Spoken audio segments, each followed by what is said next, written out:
ಅಯ್ಯೋ, ಪೊಲೀಸವರಿಂದ ಅದ್ದೂರಿ ಸ್ವಾಗತ, ಅದ್ದೂರಿ ಬೆಂಬಲ. ನಿನ್ನೆಯಿಂದ ನಮ್ಮನ್ನು ಅವ್ರು ಯಾವ ರೀತಿ ನೋಡ್ತಾ ಇದ್ದಾರೆ ಅಂತ ಹೇಳಿದರೆ, ಭಯೋತ್ಪಾದಕರೇನೋ ಇವರು ಅಂತ ಹೇಳ್ಬಿಟ್ಟು ಆ ರೀತಿಯಲ್ಲಿ ನಮ್ಮನ್ನು ನೋಡ್ತಾ ಇದ್ದಾರೆ. ಭಾಳ ಹೀನಾಯ ಕೃತ್ಯ, ನಾಚಿಕೆ ಆಗಬೇಕು ಸರ್ಕಾರಕ್ಕೆ. ಸಿದ್ದರಾಮಯ್ಯ ಕನ್ನಡ ರಾಮಯ್ಯ ಎಂಥ ಕನ್ನಡ ರಾಮಯ್ಯ? ನಿನ್ನೆಯಿಂದ 8-10 ಒಬ್ಬೊಬ್ಬರಿಗೆ 8 ನೋಟಿಸು, 8 ಸ್ಟೇಷನ್ಗಳಿಂದ ನೋಟಿಸು. ಏನು ಅರ್ಥ ಇದೆ? ಬೆಳಗ್ಗೆಯಿಂದ ಎಲ್ಲಿ ಹೋಗಂಗಿಲ್ಲ, ಒಂದು ರೀಸರ್ಸ್ಗೆ ಹೋಗಂಗಿಲ್ಲ, ಆ ರೀತಿ ಮಾಡಿಟ್ಟಿದ್ದಾರೆ ಹಿಂದ್ಗಡೆ ಪೊಲೀಸವರು. ಬೆಳಗ್ಗೆ ನೋಡ್ತೀನಿ ಮೆಜೆಸ್ಟಿಕ್ಗೆ ಬರ್ತೀವಿ, ಅಲ್ಲಿ ಬಂಧನಕ್ಕೆ ಒಳಪಡಿಸ್ತಾರೆ. ಆಮೇಲೆ ಅದಾದ ನಂತರ ಅಲ್ಲಿ ರಾಜಾಜಿನಗರ ಹೋಗ್ತೀವಿ, ಅಲ್ಲಿ ಬಂಧನಕ್ಕೆ ಒಳಪಡಿಸ್ತಾರೆ.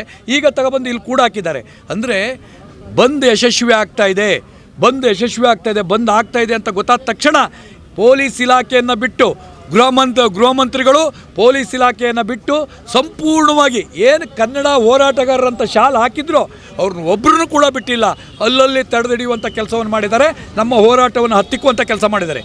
ಇವತ್ತು ಎಂಥ ಮೌಲ್ಯಾಧಾರಿತ ಹೋರಾಟಕ್ಕೆ ಕರೆ ಕೊಟ್ಟಿದ್ದಾರೆ ನಮ್ಮ ಹಿರಿಯ ನಾಯಕರಾದಂಥ ವಾಟಾಳ್ ನಾಗರಾಜ್ ಅವರಾಗಿರ್ಬೋದು, ಸಾರಾ ಗೋವಿಂದ್ ಅವರಾಗಿರ್ಬೋದು, ಭಾಳಷ್ಟು ಜನ, ಶಿವರಾಮೇಗೌಡರಾಗಿರ್ಬೋದು, ಮೌಲ್ಯಾಧಾರಿತ ಹೋರಾಟಕ್ಕೆ ಇವತ್ತು ಕರೆ ಕೊಟ್ಟಿದ್ದಾರೆ. ಕನ್ನಡ ನಾಡಿಗೆ ಕನ್ನಡಕ್ಕೆ ಅವಶ್ಯಕತೆ ಇದೆ ಅಂಥ ಹೋರಾಟಕ್ಕೆ ಕರೆ ಕೊಟ್ಟ ಸಂದರ್ಭದಲ್ಲಿ ಇವರು ಬೆಂಬಲವನ್ನು ನೀಡಬೇಕಿತ್ತು ಕನ್ನಡಕ್ಕಾಗಿ. ಇವತ್ತು ಅವರು ಹಿಂದಿಗಡೆ ಬಾಗಿಲಿನಿಂದ ನಮ್ಮ ಹೋರಾಟವನ್ನು ಹತ್ತಿಕ್ಕುವಂಥ ಕೆಲಸ ಮಾಡ್ತಾ ಇದ್ದಾರೆ. ಹೋರಾಟಕ್ಕೆ ಸಾವಿರಾರು ಸಂಖ್ಯೆಯಲ್ಲಿ ಇವತ್ತು ಒಟ್ಟಾಗ್ತಾ ಇದ್ರು.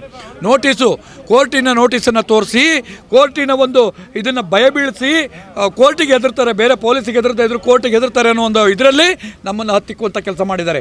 ನಮ್ಮದು 700-800 ಜನ ಬೆಳಗ್ಗೆ ಇವತ್ತು ಸೇರಿರುವಂಥದ್ದು. ಎಲ್ಲೆಲ್ಲಿ ಚೆದರಿ ಹೋದರು ಅಂತ ಹೇಳಲಿಕ್ಕಿಲ್ಲ, ಒಬ್ಬೊಬ್ಬರನ್ನ ಒಂದೊಂದು ದಿಕ್ಕಿಗೆ ಕೊಂಡೋಗುವಂಥ ಕೆಲಸವನ್ನು ಮಾಡಿದ್ದಾರೆ.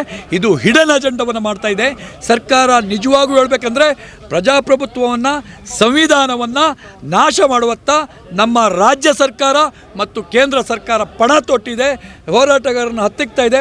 ಆದರೆ ನಾವು ಸಾಯ್ತೀವಿ, ಜೈಲಿಗೆ ಹೋಗ್ತೀವಿ, ಕೇಸ್ ಹಾಕಿ ನಮ್ಮನ್ನು.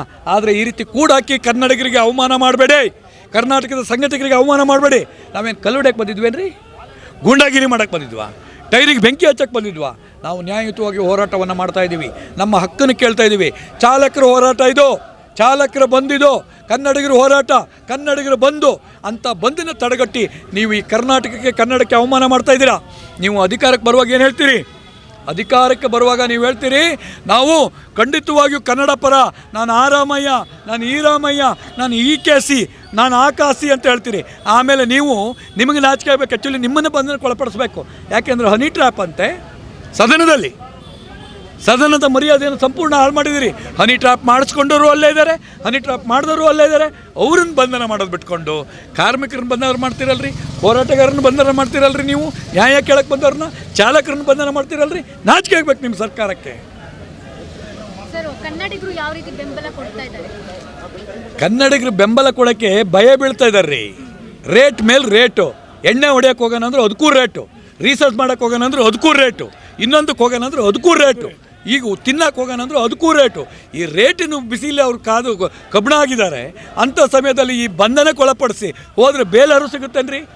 ಒಂದು ಬೇಲ್ ತೊಗೋಬೇಕು ಅಂತ ಹೇಳಿದರೆ ಇವಾಗ 2 ವಾರಂಟಿ ಕೊಡಬೇಕು, 2 ಜಾಮೀನು ಕೊಡಬೇಕು, ಗ್ಯಾರಂಟಿ ಕೊಡಬೇಕು. ಎಲ್ಲಿಂದ ಕೊಡೋದ್ರಿ? ಅದಕ್ಕಾಗಿ ಜನ ಹೆದರ್ತಾ ಇದ್ದಾರೆ. ದ್ವೇಷ ಇದೆ ಅವರಿಗೆ, ಇವ್ರ ಮೇಲೂ ಕೂಡ ಸಿಟ್ಟಿದೆ. ಒಂದು ದಿವಸ ಬುಗ್ಲೇಳುತ್ತೆ, ಆ ಬುಗ್ಲೆದ್ದ ದಿವಸ ಸರ್ಕಾರ ಅಲ್ಲೋಲ ಕಲ್ಲಲಾಗುತ್ತೆ. ನೀವು ಶ್ರೀಲಂಕಾ ಎಲ್ಲ ಇದೆ ಉದಾಹರಣೆಗೆ ನೀವು ತೊಗೊಂಡಿದ್ದೀರಿ. ಅವರು ಏನು ನಾವೇ ಸಹಿ ಅನ್ನೋದು ಇದೆಯೋ ಅದು ಜಾಸ್ತಿ ದಿನ ನಡೆಯಲ್ಲ. ಮಾನ್ಯ ಸಿದ್ದರಾಮಯ್ಯನವರೇ, ಕನ್ನಡಿಗರ ವಿರೋಧನ ಕಟ್ಕೋಬೇಡಿ. ನೀವು ಕಟ್ಕೊಂಡಿದ್ದೆ ಹೌದಾದರೆ ಈ ಚುನಾವಣೆನೇ ನಿಮಗೆ ಕಡೆ ಆಗ್ತದೆ. ಇದೇ ಲಾಸ್ಟು. ಇನ್ನು ಯಾವ ಕಾರಣಕ್ಕೂ ನಿಮಗೆ ಚುನಾವಣೆನೂ ಇಲ್ಲ, ನಿಮಗೆ ನಿಮ್ಮ ಪಕ್ಷನೂ ಬರೋಲ್ಲ. ಹಾಗಂತ ವಿರೋಧ ಪಕ್ಷದವ್ರೇನು ಸಾಚಾ ಇದ್ದಾರಂತಲ್ಲ. ಇದನ್ನೆಲ್ಲ ಪ್ರಶ್ನೆ ಮಾಡಬೇಕಾಗಿದ್ದರು. ಸಿ ಡಿ ಹಿಡ್ಕೊಂಡು ಯಾರು ಸಿ ಡಿ, ಯಾರ್ದು ಅದು ಇದು ಅಂತ ಹೇಳ್ಬಿಟ್ಟು ಕೂತ್ಕೊಂಡಿದ್ದಾರೆ. ಹನಿ ಟ್ರ್ಯಾಪು, ಹನಿ ಅಂತೆ, ಟ್ರ್ಯಾಪ್ ಅಂತೆ. ಹನಿ ಯಾಕೆ ಬರಬೇಕು? ಹನಿನೂ ಅಲ್ಲೇ ಇದೆ, ಟ್ರ್ಯಾಪು ಅಲ್ಲೇ ಇದೆ. ಎರಡನ್ನೂ ಅರೆಸ್ಟ್ ಮಾಡಿ, ನಿಮ್ಗೆ ಅಧಿಕಾರ ಇದೆ. ಹನಿ ಟ್ರ್ಯಾಪ್ ಎರಡನ್ನೂ ನೀವು ಅರೆಸ್ಟ್ ಮಾಡಿ. ಅದಾಗಲ್ಲ, ಯಾಕಂದರೆ ಅರೆಸ್ಟ್ ಮಾಡಿದರೆ ನಿಮ್ಮ ಬಂಡವಾಳ ಹೊರಗೆ ಬರುತ್ತಲ್ಲ. ಇವತ್ತು ಬಂದನ್ನು ಬೇರೆ ಕಡೆ ಕನ್ವರ್ಟ್ ಮಾಡೋದಕ್ಕಾಗಿ ಬೇಡದ ವಿಷಯಗಳನ್ನು ನೀವು ತಗೊಂಡಿದ್ದೀರಿ. ಆದ್ದರಿಂದ ಇದು ಯಾವ ಕಾರಣಕ್ಕೂ ನಿಮಗೆ ಇದು ರಿಟರ್ನ್ ಹೊಡೆದುತ್ತೆ. ಕರ್ಮ ರಿಟರ್ನ್ ಅಂತ ಇದೆಯಲ್ಲ ಸಿದ್ದರಾಮಯ್ಯನವರೇ, ಕರ್ಮ ರಿಟರ್ನ್ ಆಗೇ ಆಗುತ್ತೆ. ನಿಮಗೆ ಜನ ಬುದ್ಧಿ ಕಲಿಸ್ತಾರೆ. ನೋಡ್ರಿ, ನಾವು 20 ವರ್ಷ ಶಾಲೆ ಹಾಕಿ 20 ವರ್ಷದಿಂದ ನಾವು ಹೋರಾಟ ಮಾಡ್ತಾನೇ ಇದ್ದೀವಿ. ನಿರಂತರವಾಗಿ ಹೋರಾಟ ಮಾಡ್ತೀವಿ, ಕೇಸ್ ಹಾಕಿಸ್ಕೊಂಡಿದ್ದೀವಿ. ದಿನ ನಮಗೆ ಕೋರ್ಟಿಗೆ ಅಲ್ದಾಡೋದೇ ಆಗಿದೆ. ಇವತ್ತೊಂದಿನ ಕೋರ್ಟ್ ಇಲ್ಲ ಅಷ್ಟೇ, ಇಲ್ಲಾಂದರೆ ಇವತ್ತು ಹೋಗ್ಬೇಕು, ಕೋರ್ಟಿಗೆ ಅಲ್ದಾಡೋದೇ ಆಗಿದೆ. ನಾವು ಕನ್ನಡ ನಾಡಿನ ಐಕ್ಯತೆಗಾಗಿ ನ್ಯಾಯಸಮ್ಮತವಾಗಿ ನಮ್ಮನ್ನು ನಾವು ಅರ್ಪಿಸ್ಕೊಂಡಿದ್ದೀವಿ. ನಮ್ಗೆ ಯಾರು ಸಂಬಳ ಕೊಡಲ್ಲ. ನಮ್ಗೆ ಎಲ್ಲಿಂದ ದುಡ್ಡು ಬರಲ್ಲ. ನಮ್ಮನ್ನು ನಾವು ನಮ್ಮ ದುಡಿಮೆ ಹಣದಲ್ಲಿ ಸಮಾಜ ಸೇವೆಗಾಗಿ ಇಟ್ಕೊಂಡಿದ್ದೀವಿ. ನಾವು ಹೋರಾಟ ನಿರಂತರವಾಗಿ ಹೋರಾಟ ಮಾಡೇ ಮಾಡ್ತೀವಿ. ನಮ್ಮ ಪ್ರಾಣ ಇರೋಲ್ಲವರೆಗೂ ಮಾಡ್ತೀವಿ. ನಮ್ಮ ಮುಂದಿನ ಪೀಳಿಗೆ ಕೂಡ ಈ ಹೋರಾಟದ ಕಿಚ್ಚನ್ನು ಹಚ್ಚೇ ಹೋಗ್ತೀವಿ. ಮರಾಠಿ ಪುಂಡರಿಗೆ ಹೇಗೆ ಪಾಠ ಕಲಿಸ್ತೀರಾ? ಮರಾಠಿ ಪುಂಡ್ರಿಗೆ ಈಗ ಮರಾಠಿ ಪುಂಡ್ರ ವಿಷಯ ಆಮೇಲೆ ಮಾತಾಡೋಣ. ಮರಾಠಿ ಪುಂಡ್ರಕ್ಕಿಂತನೂ ನಮ್ಮ ಲಕ್ಷ್ಮೀ ಹೆಬ್ಬಾಳ್ಕರ್ರು, ರಮೇಶ್ ಜಾರಕಿಹೊಳಿ, ನಮ್ಮ ಸಾಹುಕಾರರು, ಇವರಿಗೆ ಫಸ್ಟ್ ಬುದ್ಧಿ ಕಲಿಸ್ಬೇಕು ನಮ್ಮ ಜನ. ಯಾಕೆಂದರೆ ಮರಾಠಿನೇ ಪಾರಪತ್ಯ ಇತ್ತು ಬೆಳಗಾವಿಯಲ್ಲಿ. ಇದೇ ರೀತಿ ಕನ್ನಡ ವಿರೋಧಿ ನೀತಿಗಳನ್ನು ಮಾಡಿಬಿಟ್ಟು ಇವತ್ತು ಒಂದೇ ಒಂದು ಸೀಟು ಮರಾಠಿ ಇಲ್ಲ ಪಾಲಿಕೆಯಲ್ಲಿ. ಅಂಥ ಒಂದು ಪರಿಸ್ಥಿತಿಯನ್ನು ತಂದುಕೊಂಡಿದ್ದಾರೆ. ನಾಳೆ ದಿವಸ ಈ ಲಕ್ಷ್ಮೀ ಹೆಬ್ಬಾಳ್ಕರ್ ಕೂಡ ಎಲ್ಲಿ ಮಹಾರಾಷ್ಟ್ರದಲ್ಲಿ ಒಂದು ಸೀಟ್ ಸಿಗ್ತದೆ ಅಂತ ಅರಿಸ್ಬೇಕಾಗ್ತದೆ. ಅಲ್ಲಿ ನಾಯಕರು ಏನು ಮರಾಠಿಗೆ ಬೆಂಬಲ ಕೊಡ್ತಾ ಇದ್ದಾರೋ, ಕನ್ನಡದಲ್ಲಿದ್ದು, ಕನ್ನಡ ಮಣ್ಣಿನಲ್ಲಿದ್ದು, ಕನ್ನಡದ ಊಟ ಮಾಡಿ, ಕನ್ನಡದ ನೀರು ಕುಡಿದು, ಕರ್ನಾಟಕದಲ್ಲಿ ಅಧಿಕಾರ ಅನುಭವಿಸಿ ಕರ್ನಾಟಕಕ್ಕೆ ದ್ರೋಹ ಮಾಡೋ ಯಾವ ರಾಜಕಾರಣಿ ಇದ್ದಾರೋ, ಯಾವ ಮಂತ್ರಿ ಇದ್ದಾರೋ ಅವರು ನಿಜವಾಗೂ ಮುಂದಿನ ದಿನಗಳಲ್ಲಿ ಮಹಾರಾಷ್ಟ್ರದಲ್ಲಿ ಎಲ್ಲರೂ ಸೀಟ್ ಇದೆಯಾ ನೋಡಬೇಕಾಗತ್ತೆ. ಅವರು ಇಲ್ಲಿಂದ ಹೋಗಿದ್ದೇ ಹೋದರೆ ನಮಗೆ ಇನ್ಯಾರು ತೊಂದರೆನೂ ಇಲ್ಲ. ಸ್ವಹಿತಾಸಕ್ತಿಗಳೇ ಜಾಸ್ತಿ ಅಲ್ಲಿ, ನಮ್ಗೆ ಯಾವ ತೊಂದರೆನೂ ಇಲ್ಲ.